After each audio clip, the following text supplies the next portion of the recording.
गणित की पाठशाला में आपका स्वागत है। आज हम देखेंगे कक्षा 10वीं में पहली प्रश्नावली 1.1 का जो पहला प्रश्न था उसके सभी प्रश्नों को हम हल कर चुके हैं। आज हम दूसरे प्रश्न में जो HCF और LCM ज्ञात करने के लिए है और HCF और LCM का गुणनफल दी गई दोनों संख्याओं के गुणनफल के बराबर होता है, इस प्रकार का संबंध स्थापित करके देखेंगे। आइए हम पहला सवाल करते हैं। पहले सवाल में दिया है दो संख्याएं हैं 26 एवं 91। इन दोनों संख्याओं का हमको HCF और LCM ज्ञात करना है और इन दोनों संख्याओं के गुणनफल और HCF और LCM के गुणनफल में क्या संबंध होता है वो दिखाना है। सबसे पहले हम देखेंगे कि 26 और 91 के गुणनखंड क्या होते हैं। तो हम देखेंगे कि 26 के गुणनखंड हम निकालते हैं तो 2 और 13 आएगा और 91 के गुणनखंड जब निकालेंगे तो 7 और 13 आएंगे। अब इन गुणनखंडों को कैसे निकालना है हमने पिछली प्रश्नावली में सीखा था और थोड़ा रिकैप करने के लिए मैं बता देता हूँ। 26 के हम गुणनखंड निकालने जाएंगे तो इस प्रकार से हम 26 के गुणनखंड निकालेंगे। सबसे पहले नंबर पर कौन सा गुणनखंड आएगा इसकी हम जांच करते हैं।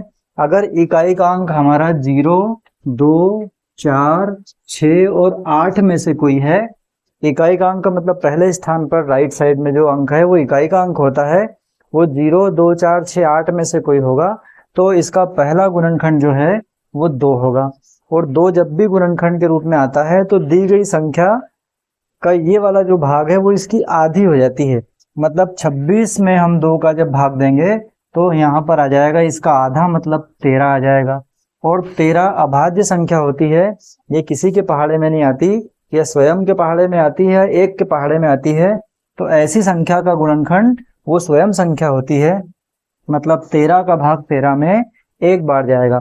यहाँ पर वो पहाड़ा लिखना पड़ता है जिसका इसमें पूरा पूरा भाग जा रहा है और यहाँ पर वो संख्या आती है जो इस संख्या का इस संख्या में भाग देने पर आई है।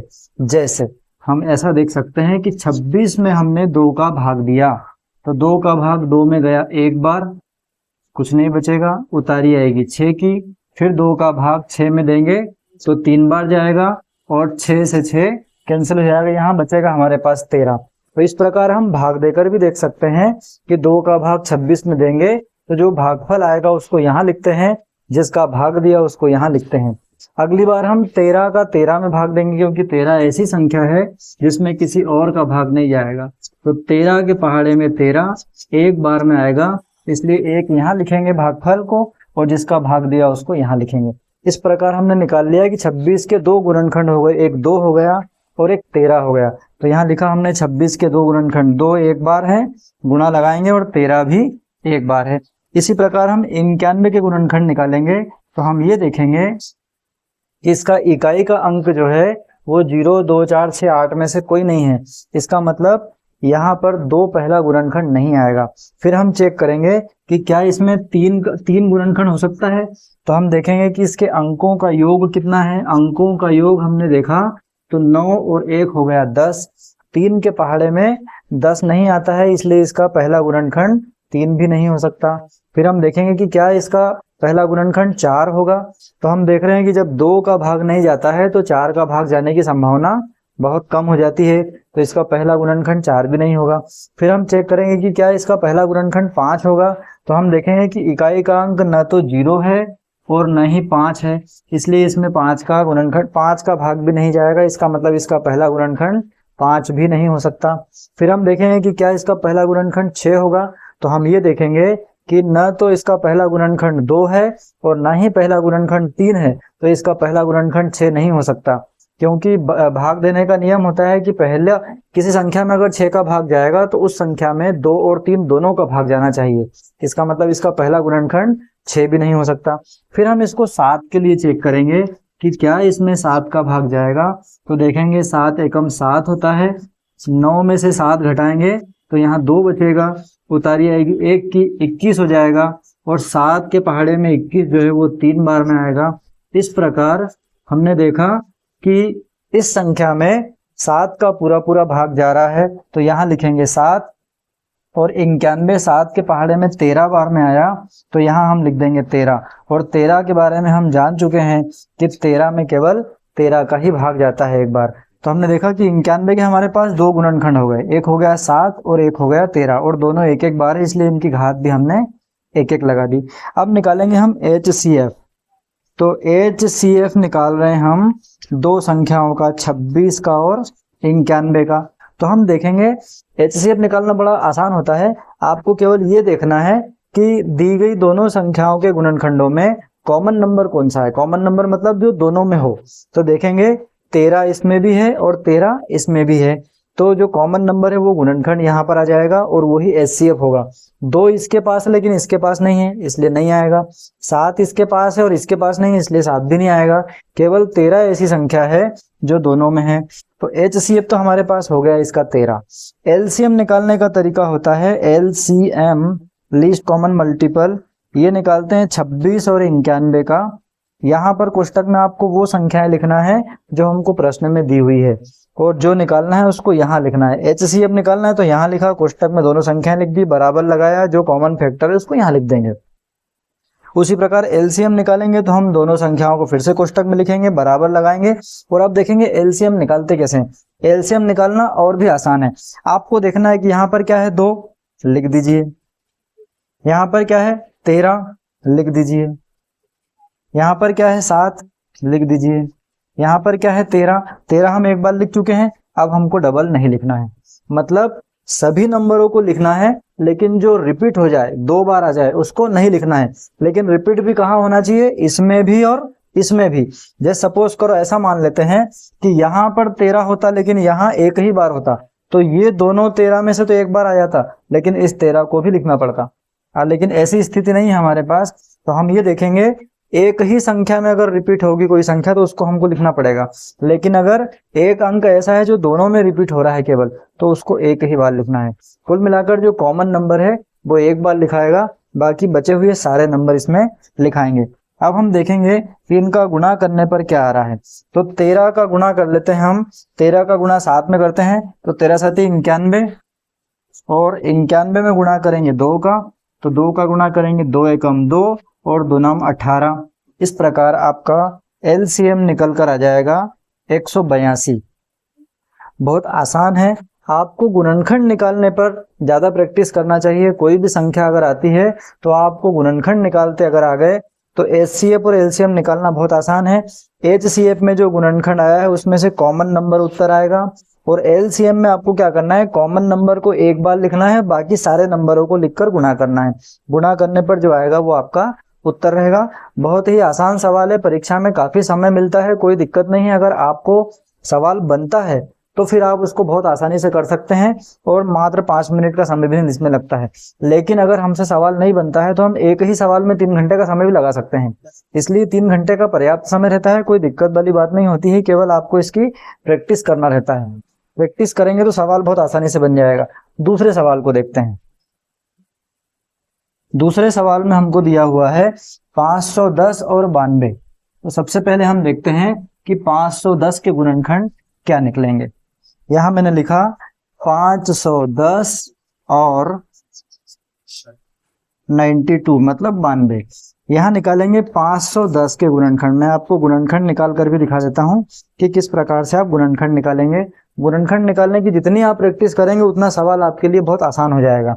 हमारा नियम बोलता है कि 0, 2, 4, 6 और 8 में से कोई भी अगर इकाई के अंक में है, इसका मतलब उसमें जरूर 2 का भाग जाएगा। इसका मतलब उसका पहला वाला जो गुणनखंड होगा वो 2 होगा। हम 2 का भाग इसमें देकर देखते हैं कि क्या आता है। 510 में हमने 2 का भाग दिया तो 2 दूनी हो जाएगा 4। 5 में से हम घटाएंगे 4 तो हमारे पास 1 बचेगा, उतारी आएगी इस 1 की। फिर 2 का भाग 11 में देंगे तो 2 पंजे हो जाएगा 10।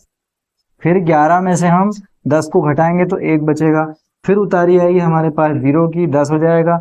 2 का भाग फिर से हम 10 में देंगे तो 2 पंजे 10। कुल मिलाकर हमारे पास यहाँ कुछ नहीं बचेगा शेषफल, और जो हमारा उत्तर आया वो 255 हम यहाँ पर लिखेंगे। जो भागफल आता है उसे इस संख्या के नीचे लिखते हैं, और जिसका हमने भाग दिया है उसको यहाँ लिखते हैं। आपके दिमाग में ये पिक्चर क्लियर हो जाना चाहिए कि हमने यहाँ 2 क्यों लिखा, 3 क्यों नहीं लिख दिया, 4 क्यों नहीं लिख दिया, 5 क्यों नहीं लिख दिया। 0 है तो इसमें तो 5 का भाग भी जाएगा। सबसे पहले हमें छोटी संख्या से शुरू करना चाहिए। सबसे पहले छोटी संख्या 2 होती है। हमने 2 का इसमें भाग देना शुरू करा। क्यों? क्योंकि हमको नियम पता है कि इकाई का अंक इनमें से अगर कोई होगा तो हम यहाँ पर 2 का भाग दे सकते हैं। इस प्रकार हमने 2 का भाग दिया और 255 हमारे पास आ गया। अब हम देखेंगे कि इसका इकाई अंक क्या है। इकाई अंक अब यहाँ 5 है, लेकिन हमारे नियम के हिसाब से 0, 2, 4, 6 और 8, 0, 2, 4, 6 और 8 में से कोई अगर होगा तो ही इसका जो अगला नंबर है गुणनखंड का वो यहाँ पर 2 आएगा, अन्यथा 2 इसका गुणनखंड नहीं हो सकता। इसका मतलब यहाँ 5 है तो 2 तो नहीं आएगा। अब हम देखेंगे कि क्या इसमें इसका अगला जो गुणनखंड है वो 3 हो सकता है, तो चेक करेंगे।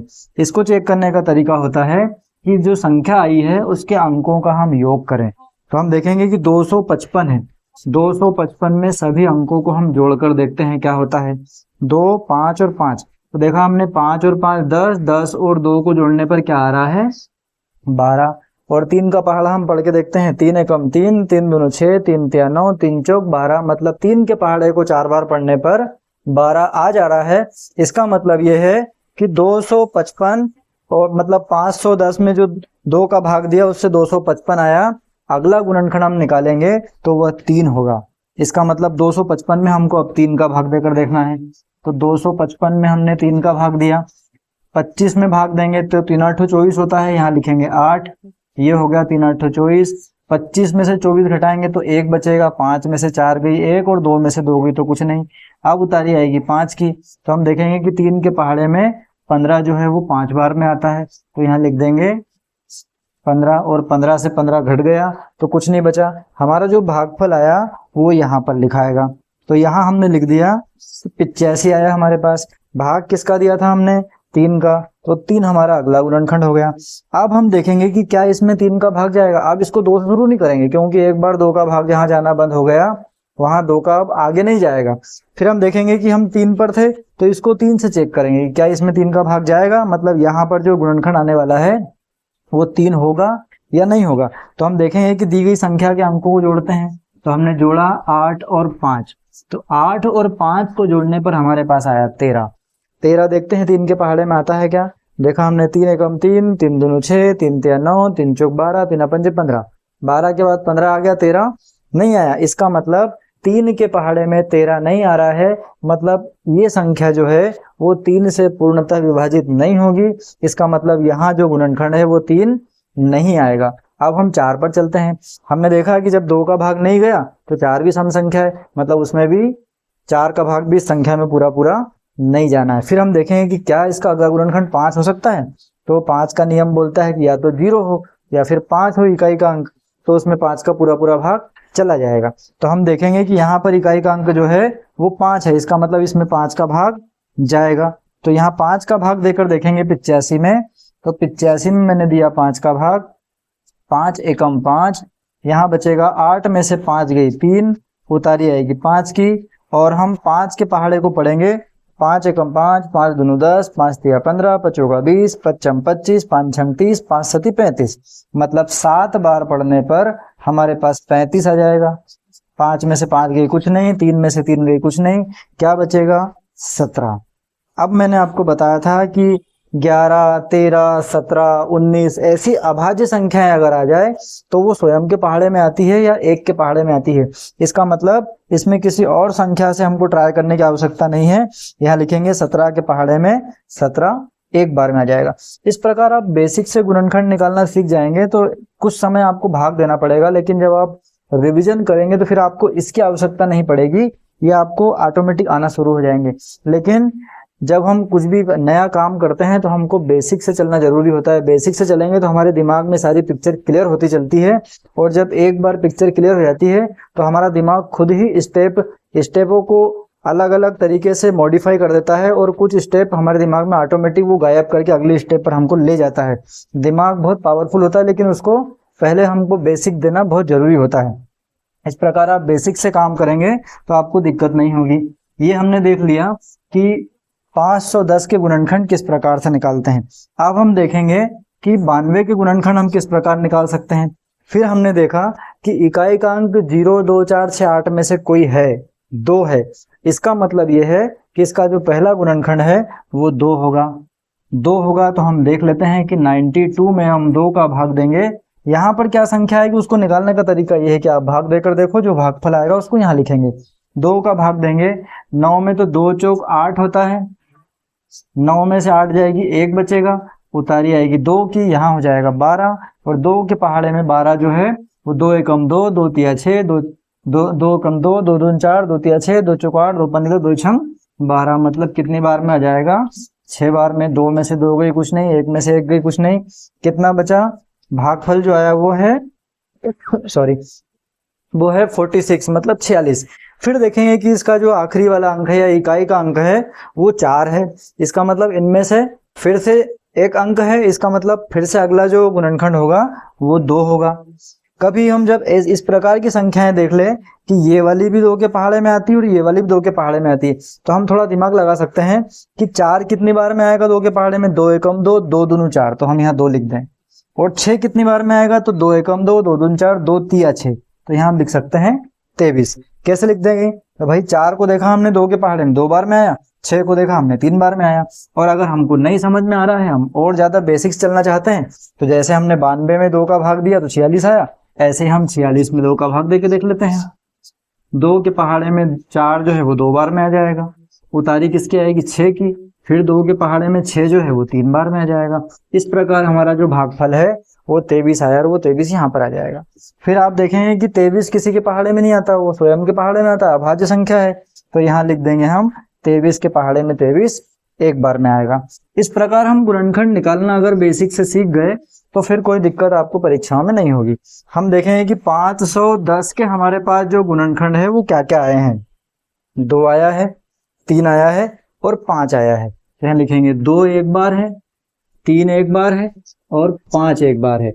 और उसके बाद एक और है जो है 17, तो 17 भी हमारे पास एक बार आया है। उसके बाद हम देखेंगे कि 92 के गुणनखंड हमारे पास क्या क्या है। तो हम देखेंगे कि 92 का एक गुणनखंड 2 है, दूसरा गुणनखंड भी 2 है, और फिर एक 23 है। तो यहाँ देखेंगे 92 का 2 बार 2 आया है और एक बार 23 आया है। तो हम देखेंगे कि ये 2 बार है तो इसकी घात 2 लगा देंगे, और ये 23 है तो इसको एक बार लिख देंगे। अब हमको निकालना है HCF, वो भी किसका किसका? 510 का और 92 का। अब हम देखेंगे कि इन दोनों संख्याओं के गुणनखंडों में कॉमन नंबर कौन कौन से हैं। तो देखो 2 यहाँ पर भी है, 2 यहाँ पर भी है, एक तो आ जाएगा 2। फिर देखेंगे इसके पास 3 है, इसके पास 3 नहीं है, इसके पास 5 है, इसके पास 5 नहीं है, इसके पास 17 है, इसके पास 17 नहीं है, इसके पास 2 है, ये वाला 2, ये वाले 2 से हमने लिख दिया यहाँ पर। इसके पास 2 है, पर अब इसके पास 2 नहीं है अगला। भाई ये वाला जो 2 है वो इस 2 के साथ में यहाँ आ गया, ये दोनों थे, दोनों में से हमने इसको एक बार लिख दिया है। ये वाला जो 2 है वो ये 2 तो हट गया है। अब बची हुई संख्याओं में 2 अगर है तो लिखाएगा, अब नहीं है तो नहीं लिखाएगा। इसका मतलब इस 2 का पार्टनर यहाँ नहीं है, इसका मतलब यहाँ केवल हमारे पास HCF में क्या आएगा? 2। फिर हम देखते हैं LCM। LCM भी हम किसका निकाल रहे हैं? 510 और 92 का।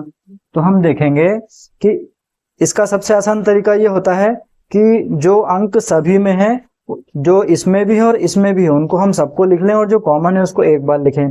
देखो 2 यहाँ भी है, 2 यहाँ भी है, एक बार लिख लेंगे। उसके बाद 2 इसके पास है, उसके पास भले नहीं है लेकिन लिखना पड़ेगा। उसके बाद इसके पास क्या बचा? 23। उसके बाद इसके पास का ये 2 तो आ गया था, अब कौन नहीं आया? 3 नहीं आया। उसके बाद कौन नहीं आया? 5 नहीं आया। उसके बाद कौन नहीं आया? 17 नहीं आया। इस प्रकार हमारे पास 2, 2, 23 इसमें से आ गए। उसके बाद 3, 5 और 17 इसमें से आ गए।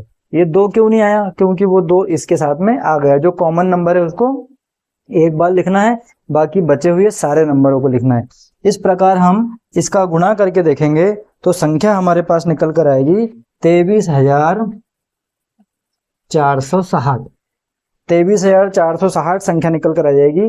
गुणा करके आप देख सकते हैं, 2 का 2 में करेंगे 4 आएगा, 4 पंजे 20 हो जाएगा, 20 तिया 60 हो जाएगा, और 60 का गुणा कर लेंगे 17 में, और जो बचा हुआ जो राशि आएगी उसका गुणा कर देंगे 23 में, तो हमारे पास 23,460 निकल कर आ जाएगा। इस प्रकार हम HCF और LCM निकाल सकते हैं। जब आप HCF और LCM निकालना सीख जाएंगे, गुणनखंड बहुत अच्छे से आपको आ जाएंगे, तो आपका सवाल केवल इतना ही होगा। ये आपका सवाल हो गया। ये आपको रफ में करने के लिए है कि आप इनको रफ में कर कर निकाल लें, तो आपकी यहाँ पर कोई मिस्टेक नहीं होगी, क्योंकि गणित ऐसा विषय है जिसको आप याद नहीं कर सकते। अगर आपको इसकी विधि आती है तो फिर कोई भी प्रश्न आपके सामने आ जाए, संख्या बदल करके भी अगर कभी आ जाएगा, उदाहरण से आ जाए या और कहीं से आ जाए, तो आप बेसिक से अगर हल करेंगे तो आपको कोई दिक्कत नहीं होगी। बहुत अच्छा प्रश्न है। अब एक प्रश्न 336 और 54 का है, वो मैं आप लोगों के लिए छोड़ रहा हूँ कि आप इसकी घर इस प्रकार से प्रैक्टिस करें। अब कभी कभी क्या होता है कि दो संख्याओं की बजाय वो तीन संख्या दे देते हैं, तो तीन संख्याएं अगर दी हुई है तो हम एचसीएफ और एलसीएम किस प्रकार से निकालेंगे, उसका एक सवाल देख लेते हैं। सवाल नंबर 3 में पहला प्रश्न है 12, 15 और 21। आपको इसका एचसीएफ ज्ञात करना है और एलसीएम ज्ञात करना है। तो हम किस प्रकार से कर सकते हैं, 12, 15 और 21। तो हम सबसे पहले निकालेंगे 12 के गुणनखंड, फिर निकालेंगे हम 15 के गुणनखंड, फिर निकालेंगे हम 21 के गुणनखंड। संख्याएं छोटी है इसलिए बहुत आसानी से हमको समझ में आ जाएगा। 12 हमको पता है 2 के पहाड़े में आता है। बेसिक से अगर चले तो इकाई का अंक 0, 2, 4, 6, 0, 2, 4, 6 और 8 में से कोई है। इसका मतलब इसमें पहला गुणनखंड जो है वो 2 होगा। 2 के पहाड़े में 12 जो है वो 6 बार में आता है। फिर 6 2 के पहाड़े में आएगा तो फिर 2 का भाग देंगे 6 में तो 3 बार जाएगा, और हम 3 का भाग देंगे 3 में तो वो 1 बार चला जाएगा। उसके बाद हम देखेंगे कि इसमें 5 लिखा हुआ है, इसका मतलब इकाई का अंक इनमें से कोई नहीं है, मतलब यहाँ पर 2 नहीं आएगा। फिर हम देखेंगे कि 15 जो है वो 3 के पहाड़े में आता है, या हम इसको चेक भी कर सकते हैं कि 1 और 5 को जोड़ेंगे तो 6 आएगा, और 6 3 के पहाड़े में आता है। इसका मतलब पहला गुणनखंड क्या होगा इसका, 3।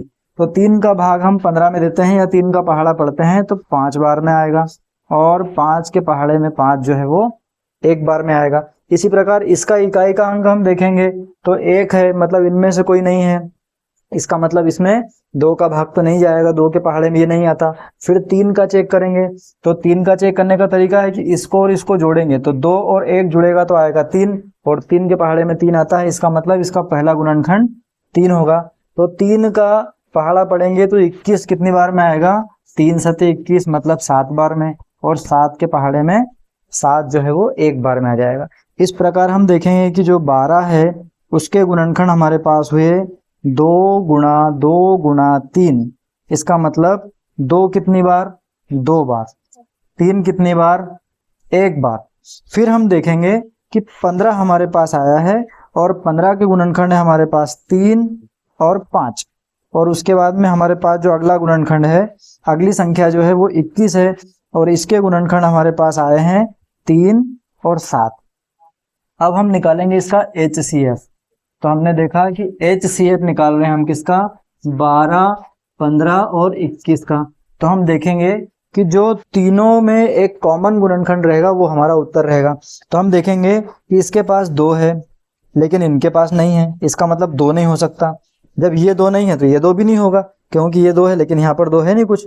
अब इसके पास 3 है, इसके पास भी है और इसके पास भी है, मतलब 3 ऐसा फैक्टर है, ऐसा गुणनखंड है जो तीनों अंकों के साथ में आ रहा है, तीनों संख्याओं के साथ में आ रहा है। इसका मतलब ये 3 जो है वही हमारा HCF है। तो हम यहाँ लिख देंगे 3।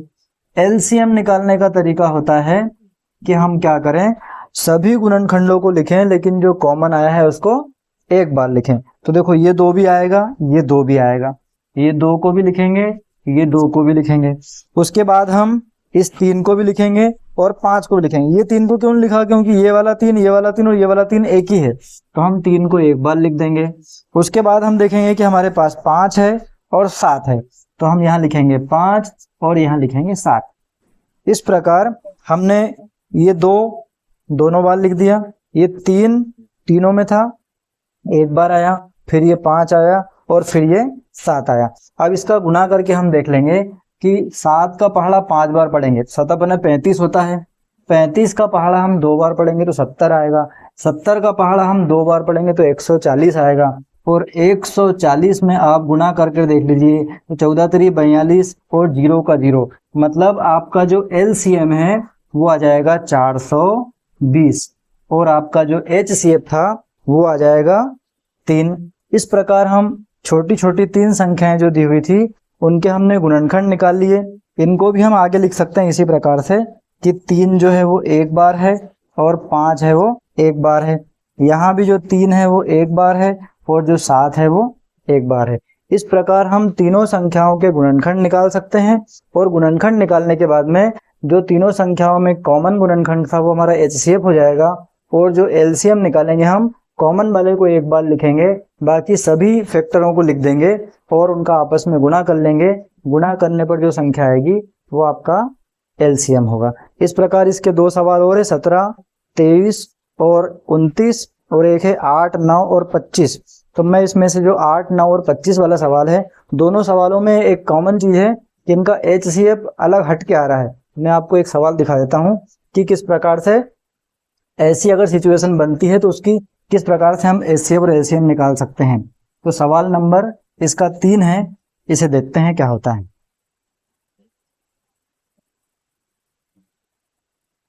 सवाल नंबर 3 में 8, 9 और 25, 8, 9 और 25।